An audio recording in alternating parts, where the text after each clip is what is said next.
All right, hope you're doing all right. It's Sunday. I'm at home, and I want to do this video. We're going to talk about this is Dr. David Morris with Magnolia Medical Center, and I want to do this video on gabapentin and the dangers of gabapentin, kind of part 3 on this. So, posted something the other day about gabapentin and its addictive nature, and some things that I said in a video last year. I think that video was in March of last year, and I don't know. It's been seen by like 4 million people now, which is pretty cool. But got a lot of haters from that. Mostly everybody's in agreement with the fact that the medication's addictive. It's being used on the street now, and there's a lot of issues with it. And I'm not going to be quiet about this subject because doctors are prescribing it like candy. However, there's a lot of people that are like, it helps me. I'm not addicted to it. It has never affected me. And I have some things to say about that. And I'm not trying to offend you in any way. And the truth of the matter is, I'm glad if it helps you. I'm glad that if it gives you relief and for some of you, just even a little bit of quality of life. Great. Fantastic.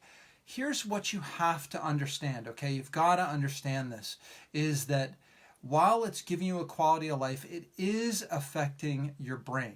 All right, it slows down your nerves. It has been shown and proven to contribute to and cause dementia and other brain-related degenerative diseases.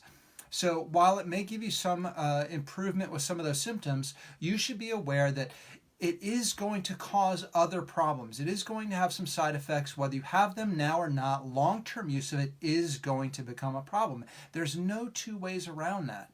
All right, so now that is your choice. I'm not trying to tell you to not take it or to take it. You have to make that decision. The problem that I have is doctors and pharmaceutical companies are not telling their patients the long-term effects of these medications. And that's a problem because you're the one that later on in life will suffer and your family will suffer due to these medications. And again, that is your choice. You can have a quality of life now due to the medications and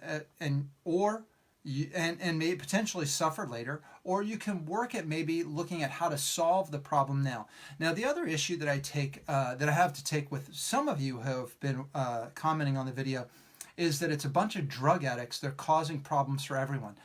Listen, I used to help people find drug rehabilitation facilities. They would call up a hotline, they would answer calls for a hotline, and I would answer calls for this. And the sheer destruction that addicts feel in their lives due to their addiction is beyond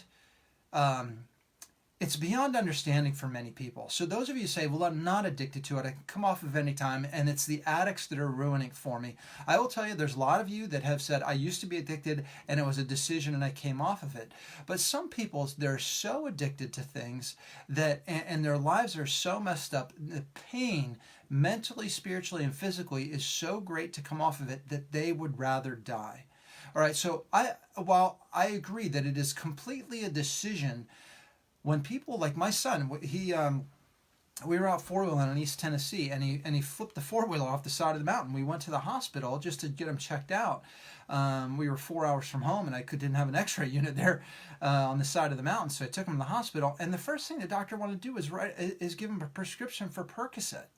He was 19 years old at the time, and he didn't have any broken bones. He had a couple scratches on his back, and he wanted to give him a prescription. He was 19. He would have had no idea that this medication could have been addictive. So I take issue with the fact that doctors, PAs, some nurse practitioners, and primarily the pharmaceutical companies and pharmaceutical distributors are actually prescribing medications like they're candy, not educating patients on the side effects, not educating you, whether it's helping you or not, on the potential side effects down the road, the brain degeneration, the potential dementia, and these things, so that and you're not even able to make that decision. So please stop commenting that it's the addicts that are causing this problem. It is not. It's the drug companies and the doctors. Not all doctors. But it's the drug companies, the distributors, and the doctors that are causing this problem, and along with the insurance industry that are causing this problem. It is not, believe me, for you take a young woman who calls you up and says, I really need to find help for my addiction. I would rather die than face the things that I've had to do in order to fuel her addiction. I mean, just unfathomable things. And to say that that person wants to be that way, it's just false. I'm not saying that they don't have a responsibility in their problem. It is just false that they want to be that way. So I want to stop demonizing them. I'm not trying to demonize you either. The truth of the matter is, people need to understand what the drug companies are doing out there, and I will not be quiet about it. So you've got to be able to make that decision. So what I did is, a lot of people ask, great, what do I do to help my problem? So I just created a list here, okay? So what can you do for chronic pain or nerve pain, and or nerve pain, right? So now this list is not approved by your insurance company. And a lot of you say, well, I'd love to do something, but I'm dead broke. And I understand. I just want you to know that I didn't cause that, all right? And neither did anybody else necessarily contribute to that. I'm not being calloused. I'm trying to give you solutions. And I've seen people that when they really, really, really want to get help, they can come up with some amazing things. I had a lady one time who needed some help, and she had a certain type of plasma that she was able to donate and therefore afford the care. I've always been told, my mother brought me up and she said, where there's a will, there's a way. And I've always taken that to heart and said, when somebody really is interested in finding a solution, lots of times, maybe not all the time, but lots of times solutions will present themselves if they're diligent about it. So what I did is, regardless of whether it's covered by insurance or not, I created a list of the things that are proven in research to actually help regenerate tissue, heal the body, even help nerve issues. So if you're going to comment and say nothing can help me, well, then I could tell you this: nothing can help you. If that's your idea, nothing can help you. However, there are things proven in research that can help regenerate the body. The body is meant to heal, and the body can regenerate. Even nerves. There's a book on Amazon you can buy if you want to read research. It's called Cartilage and Nerve Regeneration. There's over 2,000 studies published just in 2015 and 2016 that prove nerves can regenerate. We're talking about people that have spinal cord injuries and therapies that have shown to help regenerate and heal nerves. All right, we've seen some things like that in our office. I've seen patients that had MS that have turned that around. I've had patients that had spinal cord injuries have turned that around. I've had so many patients that have had bone-on-bone arthritis that have been able to turn that around. Spinal stenosis, you name it. We've been able to help turn it around, but we're not relying on Blue Cross Blue Shield or Cigna or United Healthcare or Medicare or Medicaid to fund that all the time, because frankly, those insurance companies do not give a damn about you. All right, they just don't care about you. If they did, when, let's say, LeBron James, famous basketball player, he gets injured, his trainers got the best personal trainers, the best orthopedic surgeons, the best massage therapists, best chiropractors, best modalities and therapies available to man. And when they say, hey, LeBron, you need to go to therapy twice a day, and you need to get stem cell therapy and do some PEMF therapy and do some other things, and you're told go to therapy twice a week, and no, we're not going to cover any of those things, understand that's your insurance company dictating your healing, okay? And your doctor dictating your healing. It isn't that the therapies are not available. It isn't even that they don't work. Somebody comes to our office, we're in Middle Tennessee, and they say, oh, if the guys up at Vanderbilt don't know about it, it must not be any good.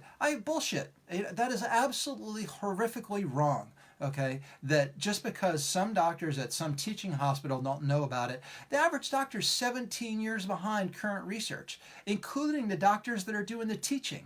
All right, so it's just not true that there's not things to heal. So I made a list here. Stem cell therapy, that's pretty much number one on my list, because that's what in science and medicine the latest research shows is the highest capability of regenerating tissue. PRP injection, platelet-rich plasma. So you can pull out your blood, spin it down.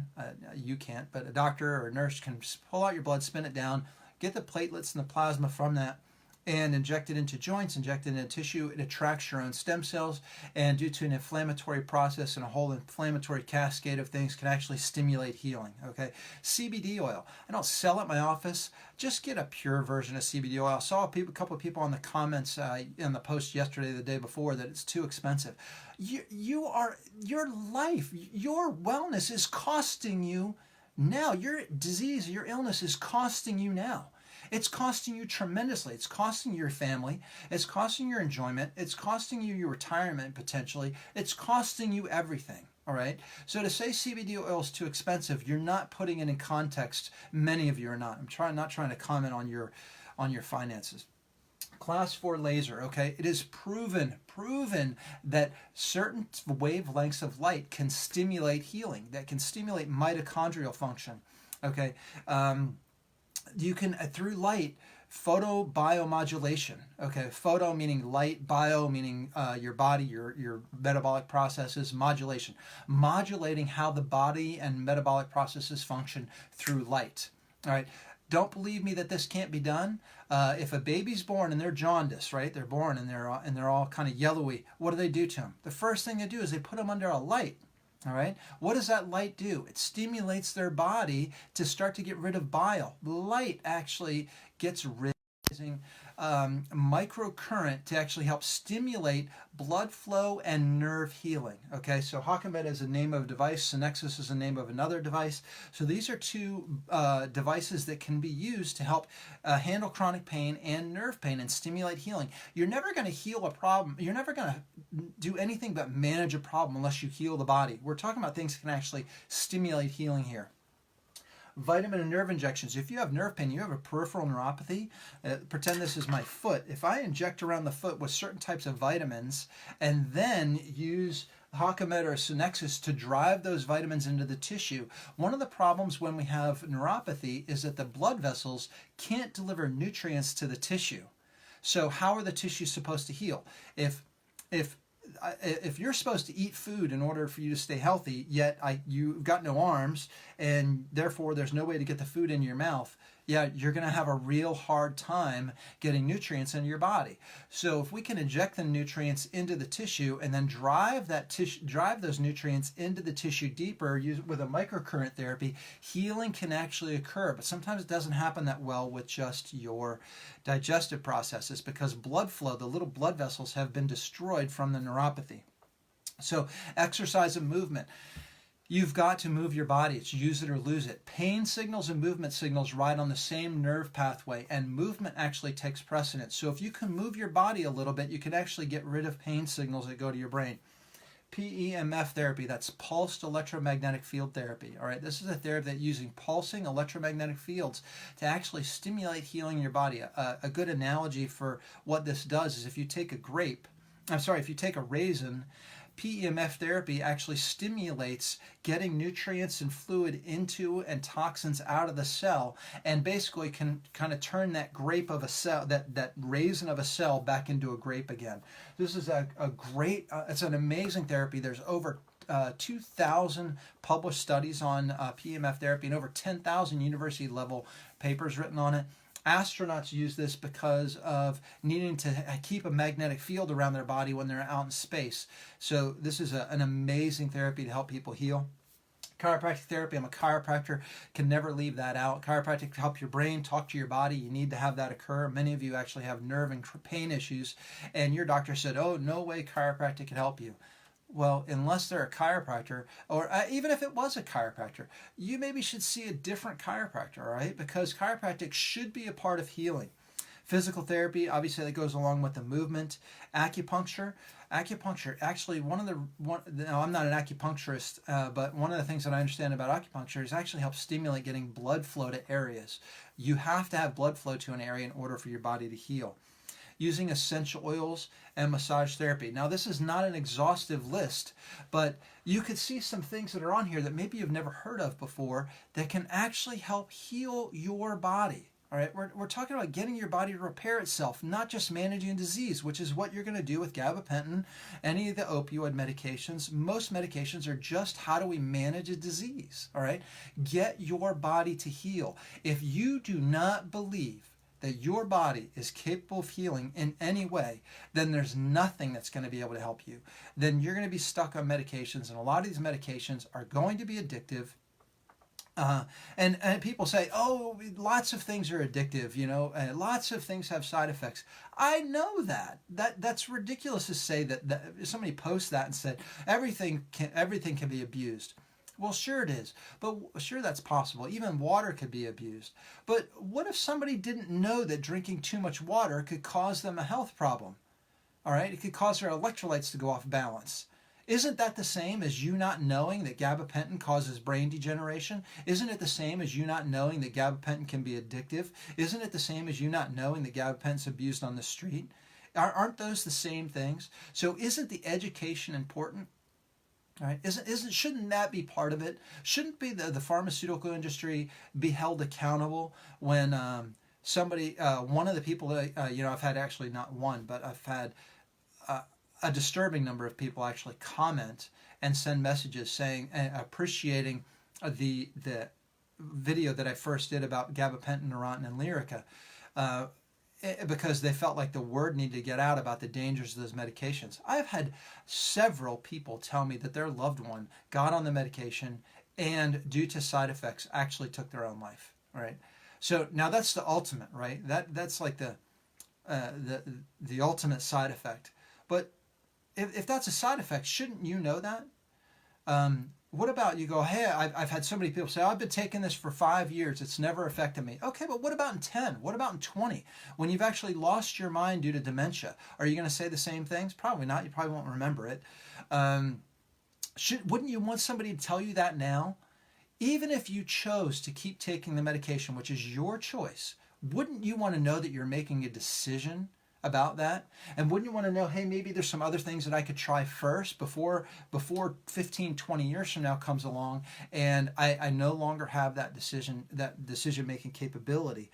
I think that's wise. So, the post the other day about the medication, the one with the little pink pills in the front of it, you can find it on our Facebook page, has had, 656 shares. This post, this one about solutions, should be shared 20,000 times. All right, that one should not get all the shares because that just says, oh, here's this problem out there. This is the one that should have all the shares. Okay, this is the one that you guys should be sharing over and over and over again and get out to as many people as possible, because this is talking about solutions to chronic nerve pain, getting your body to heal. All right, chronic pain or chronic nerve pain. I hope you found this helpful. It's Sunday. This is Dr. David Morris from Magnolia Medical Center. I wanted to make this video while a lot of people were kind of tuned into the page, maybe on a Sunday where a lot of people could share this and help get the word out that there's some solutions. I do really, truly appreciate you watching. Give me some hearts, some little likes, some thumbs up on the little screen there if you guys can hit that. And most importantly to us, if you could hit that share button, that really helps us out. I am going to spin around here and hit the off button. Hope you have a great Sunday, and we will talk to you soon. Bye now.